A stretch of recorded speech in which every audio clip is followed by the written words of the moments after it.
Election అప్డేట్స్ను అందరికంటే ముందుగానే తెలుసుకోవాలంటే ఈరోజే ఆర్టీవీ లైవ్ యాప్ని మీ మొబైల్లో డౌన్లోడ్ చేసుకోండి.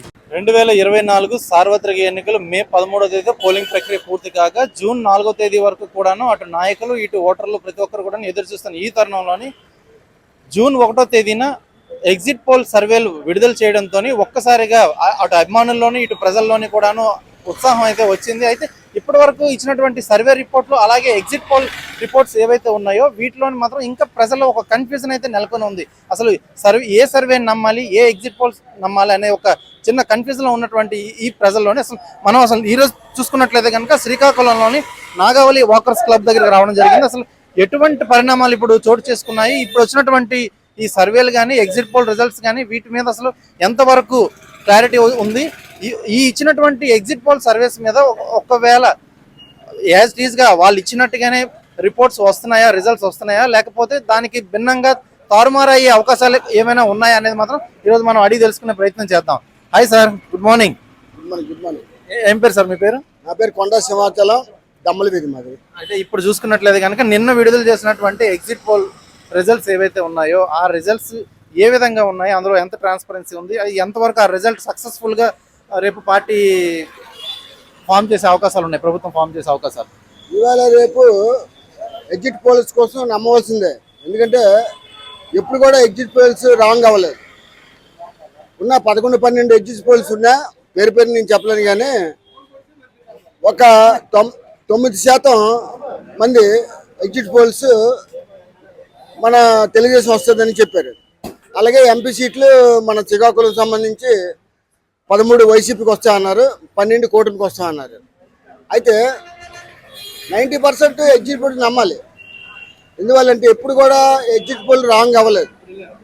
ప్రజలైనా ఎవరైనా మేమైనా విశ్వసించింది నిన్న పోలింగ్ రోజు కోసం కాకుండా ఎగ్జిట్ పోల్ కోసం ఎదురు చూసిన జనాలు చాలా మంది ఉన్నారు. అందరూ టీవీలు కతుక్కొని ఎగ్జిట్ పోల్ కోసం చూశారు. కారణం ఏంటి? ఎగ్జిట్ పోల్ మీద ఉన్న నమ్మకం వల్ల జనాలంతా టీవీలు కతుక్కొని అది చూశారు. ఇవాళ కూడా ప్రభుత్వం అంగీకరిస్తే ఇవాళ అగాధులు బగాదులు మొత్తం దుమ్దాం చేసింది. అవి లేవు కనుక కాముకున్నారు ప్రజలు. మనకి ఎత్తినందుకు ఈ గొడవలు ఎందుకంటే మన రాష్ట్రంలో 4 దగ్గర గొడవలు అవుతున్నాయి. కానీ ఎలక్షన్ కమిషన్ అందరికీ కాముగా ఉండమని చెప్పింది కనుక ఆ విధంగా ఇప్పుడున్న ఎగ్జిట్ పోల్ కొంతమంది అంటారు డబ్బులు ఇచ్చి ఎగ్జిట్ పోల్ చెప్పించారని. అది రాంగ్. ఎప్పుడు కూడా ఎగ్జిట్ పోల్ వాళ్ళు ఉన్నట్టుగా ప్రచారిస్తారు. అందులో 2-3 ఉన్నాయి, అవి యాంటీ చెప్పొచ్చు. అయితే 90% ప్రజల మీద మాత్రం ఎగ్జిట్ పోల్కి డెఫినెట్గా నమ్ముతారు. వాళ్ళు చెప్పిందే ఖాయం అవుతుంది. అంటే పార్టీల వరకు చూసుకుంటే కనుక వాళ్ళు చేయించుకున్నటువంటి సర్వే టీంలు ఏవైతే ఉన్నాయో ఆ సర్వే టీమ్స్ ద్వారా నిన్న మొన్నటి వరకు కూడా ఆ సర్వే రిపోర్ట్స్ అయితే రావడం జరిగింది. ఏ పార్టీకి ఆ పార్టీ అనుకూలంగా సర్వే రిపోర్ట్లు అయితే ఇచ్చుకోవడం జరిగింది. ఎన్నికలు అయిపోయినప్పటికి కూడాను సర్వే రిపోర్ట్లు మాత్రం ఎవరికి ఫేవర్గా వాళ్ళు ఇచ్చుకోవడం జరిగింది. సో ఎగ్జిట్ పోల్లో కూడా ఇలాగే జరిగింది. ఒకే వైపు ఎగ్జిట్ పోల్ రిజల్ట్స్ అనేది ఇవ్వడం జరిగిందని చెప్పి అయితే చాలా మంది అంటున్నారు. అది పొరపాటు అండి. ఇప్పుడు నేను కంటెస్టెంట్ చేసిన క్యాండిడేట్గా ఉండి నేను గెలుస్తానని చెప్పడం నా తప్పు. అయితే ఎగ్జిట్ పోల్ మాత్రం అలా చేసింది అన్నది మాత్రం చాలా రాంగ్. 2-3 ఇప్పుడు సాక్షి పేపర్ ఉంది, సాక్షి వాళ్ళ గురించి వాళ్ళు చెప్పుకుంటారు. ఈనాడు ఉంది, తెలుగుదేశం చెప్పుకుంటారు. అవి కాక ఆర్ఆర్ అని, చాణక్య అని ఇంకా కొన్ని ఉన్నాయి పేర్లు నేను విడివిడి చెప్పలేను. కానీ వాళ్ళందరూ ఇచ్చిన మాత్రం 90% ఖాయం సార్. అదేంటంటే అవి వ్యక్తిగతంగా పార్టీ పరంగా చెప్పింది కాదు. ఇది గంటాసూరిగా రేపు రాబోతున్న అంటే ప్రభుత్వం చేస్తానని మేము చెప్తున్న అభిమానంతో కాదు. మేము ఉన్న ఎగ్జిట్ పోల్ నమ్ముకొనే మేము ఫామ్ చేస్తుందని తెలుగుదేశం ఫామ్ చేసి నమ్ముతున్నాం. మీరు చూసిన ఎగ్జిట్ పోల్లో ఏ పార్టీకి అనుకూలంగా వచ్చింది? తెలుగుదేశం అండి. తెలుగుదేశంకి కూటమికి వచ్చింది. నా దగ్గర 140-118 నుంచి 140 వరకు రావచ్చని మేము ఎగ్జిట్ పోల్ అంచనా. అది మా ఆలోచన కూడా ఎలక్షన్ ముందు నుంచి మేము ఊహిస్తున్నదే. 118 నుంచి 140 ఎగ్జిట్ పోల్ అయితే ఇవ్వడం జరిగింది. వాస్తవానికి అవి అంతవరకు రీచ్ అయ్యే అవకాశం ఉందంటారా? 118 వరకు రావచ్చండి. ఎందుకంటే మాకు 100 వచ్చినా ఇంచుమించు చేసుకుంటారు అనుకోండి, కానీ 100 దాటే వస్తాయి. ఎందుకంటే జనసేన ఉంది, జనసేన 10-15 వస్తాయని మేము ఆలోచిస్తున్నాం. దాని తర్వాత బీజేపీ ఉంది, బీజేపీ 2-3 వస్తాయి. అవన్నీ కలిపితే కంప్లీట్ 118 ఇప్పుడు 120 అవుతాయని మా ఉద్దేశం అండి. అంతే. చూస్తే కనుక హాయ్ సార్, ఏం పేరు మీ పేరు? మురళీ విద్యాసాగర్ అండి. మురళీ విద్యాసాగర్. ఏం చేస్తుంటారు సార్ మీరు? నేను ఆర్టీ ఆఫ్ ఏజెంట్. చూస్తే కనుక నిన్నటి ఎగ్జిట్ పోల్ మీరు ఏ సర్వేని చూడడం జరిగింది? నిన్నటి ఎగ్జిట్ పోల్ ఏం చూసారు మీరు? అంటే చాణక్య చూసారా, ఆరామ్ అస్థాన్ చూసారా, ఇంకేం చూసారు మీరు? నేను చూసిందంటే ఆర్ఆర్ చూశాను. అంటే అనుకూలంగా కూటమికి అనుకూలంగా ఎగ్జిట్ పోల్ వచ్చాయి. 110 నుంచి 140 వరకు అన్నారు, కానీ అంత అయితే రావు. 100 దాటుతాయి. 100 నుంచి 110 లోపే. ఏదైనా ఫిగర్ మాత్రం మ్యాజిక్ ఫిగర్ మాత్రం 112. 13 జనసేన, 3 బీజేపీ, 96 ఏమంటే టీడీపీ. నేను చూసినటువంటి కొన్ని ఛానల్స్లోని మాత్రం అంటే తక్కువ శాతంలోని వైసీపీ పార్టీకి, అధిక మొత్తంలోని టీడీపీ పార్టీకి ఇవ్వడం జరిగింది ఎగ్జిట్ పోల్ సర్వీస్లోని. సో వాటిని దృష్టిలో పెట్టుకుని చాలా మంది పార్టీ అభిమానులు అయితే ఏమంటున్నారంటే అది అనుకూలంగా వారు డబ్బులు ఇచ్చి చేయించుకున్నారు. అభిమానం కాదు, ఇక్కడ టైట్ పొజిషన్ అవుతుంది. పోటాపోటీ కూడా వస్తాయి. ఎగ్జిట్ పోల్ కూడా పోటాపోటీ కూడా వస్తున్నాయి. అలాగే గెలుపు కూడా అంత ఈజీ కాదు. ఎక్కడ కూడా టైట్ అవుతుంది, తగ్గ4గా వస్తుంది. అది లెక్క. చూస్తే కనుక నెక్స్ట్ ఎగ్జిట్ పోల్ సర్వీస్లోనే అసలు మామూలుగా చూస్తే కనుక ఎవరు గెలవబోతున్నారు, ఏ పార్టీ ఇక్కడ ఫామ్ చేయబోతుంది అనే అంశం పైన మాత్రం మరికొందరితో మాట్లాడి చూసుకుందాం. సార్ నమస్తే సార్, ఏం పేరు సార్? మీ పేరు? బాగా అంత ఐడియా లేదు సార్. చెప్పారు మొట్టమొదటి జస్ట్ మీ పేరు చెప్పండి సార్. అప్పలరాజు. నిన్న ఆరామ్ అస్థాన్ ఎవరైతే ఉన్నారో ఆయన ఎగ్జిట్ పోల్ రిజల్ట్స్ కోసం మాత్రం చాలా వరకు అందరూ వేచి చూసారు. ఎందుకంటే తెలంగాణలో ఆయన ఇచ్చినటువంటి ఆ సర్వే రిపోర్ట్ ఏదైతే ఉందో అది ఎగ్జాక్ట్గా జరిగింది. సో అక్కడ కాంగ్రెస్ గవర్నమెంట్ ఫామ్ చేసిందని చెప్పేది చాలా మంది, అంటే నాయకుల కంటే ఓట్లు వేసే వాళ్ళు చాలా ఆతృతగా ఇక్కడ ఎదురు చూడడం అయితే జరిగింది ఆంధ్రప్రదేశ్ రాష్ట్రంలో అయితే. సో ఆరామ్ అస్థాన్ ఇచ్చినటువంటి ఆ ఎగ్జిట్ పోల్ సర్వేలోని అసలు ఎంతవరకు వాస్తవం జరిగే పరిస్థితులు ఇక్కడ ఉన్నాయి ఆంధ్రప్రదేశ్లో మాత్రం? మనకు అంత ఐడియా లేదు సార్, తెలీదు.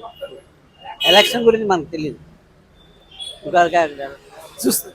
చూస్తే కనుక పూర్తి వివరాల్లోకి వెళ్తే కనుక అసలు ఇక్కడ ఇప్పుడు నెలకొన్నటువంటి పరిస్థితుల్లో మాత్రం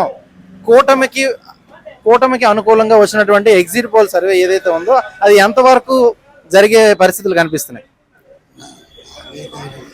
ఎలక్షన్ గురించి నాకు అయితే నిన్న ఇచ్చినటువంటి ఎగ్జిట్ పోల్ మాత్రం పూర్తిగా టీడీపీకే ఇవ్వడం జరిగింది. ఆ విషయమే తెలీదు.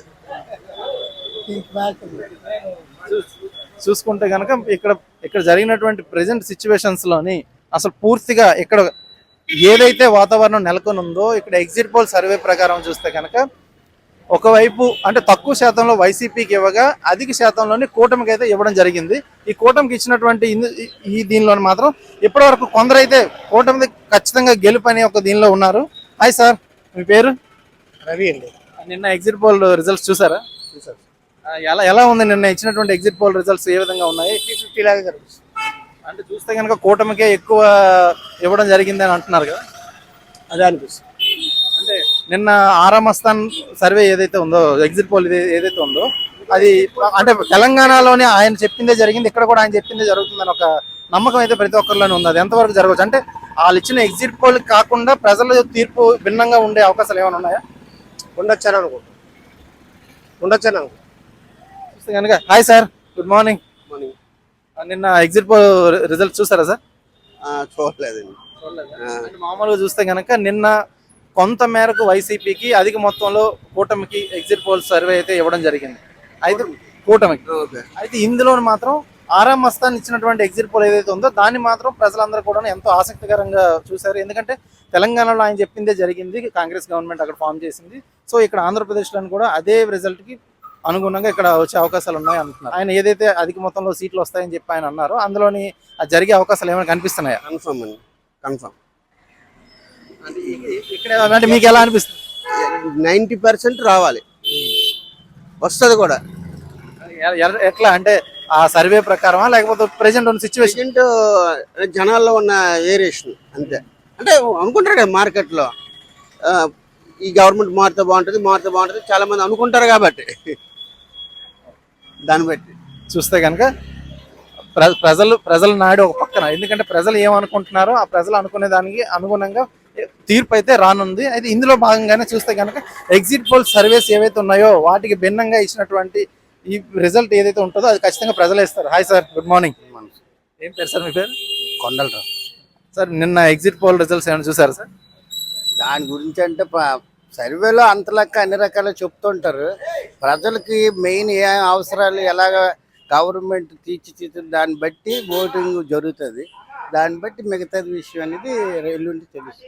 అంటే చూస్తే కనుక నిన్న ఇచ్చినటువంటి సర్వే రిపోర్ట్స్ ఏవైతే ఉన్నాయో ఆ రిపోర్ట్స్ అంటే ఆ రిపోర్ట్స్కి మన తెలంగాణలో చూస్తే కనుక ఆరా మస్తానా ఎవరైతే ఉన్నారో అతని తాలూకా ఎగ్జిట్ పోల్ రిజల్ట్స్ చూసి అక్కడ గవర్నమెంట్ ఫామ్ చేసింది. సో ఇక్కడ ఆంధ్రప్రదేశ్లో కూడా ఆయన ఇచ్చినటువంటి ఫలితాల మీద ఆధారపడి ఉందని అందరూ అనుకుంటున్నారు. సో దానికి భిన్నంగా ఏమైనా తీర్పు రానుందా? మేమైతే కేకే సర్వేనే సమర్థిస్తాను. నేనైతే కేకే సర్వే 161 అంటే 161 వస్తాయి. దానికి రీజన్ ఏంటి చెప్పమంటే ఆ టైంలో పోలింగ్ పర్సంటేజ్ 78% ఎంత అయింది, ఈసారి 82% అయింది. రెండవది మీకు వ్యతిరేకత. గతసారి చంద్రబాబు నాయుడుకి ఎవరు ఊర్లోకి గ్రామాల్లోకి వెళ్తే ఎంటబెట్టలేదు, ఈసారి ఎంటబెట్టారు ఈ ఎమ్మెల్యేలు. అంత వ్యతిరేకత ఉంది. అంత వ్యతిరేకత ఉన్నప్పుడు 151 కన్నా ఎక్కువే రావాలి కదా. అది రీజన్. ఖచ్చితంగా కూటమికే వస్తుందండి. కూటమికే వస్తుంది. చూస్తే కనుక సర్వేలు చెప్పినటువంటి కూటమికి సర్వేలు ఏవైతే ఫేవర్గా ఉన్నాయో అవి వాటిని బట్టి కూటమి వస్తుందని చెప్తున్నారు. మీరేమంటారు సార్ ఆరా మస్తానా సర్వే? సూపర్ అండి, అదే కరెక్ట్ ఉంది. ఇవన్నీ పేకు. కలియుగం ఏమంటారు, వీరబ్రహ్మేంద్ర స్వామి అనుకోవచ్చా? మీరు ఏ టీచర్ దగ్గరికి వెళ్ళండి, ఎవరి దగ్గరికి వెళ్ళండి, ఆరామస్తేనే కరెక్ట్ అంటారు.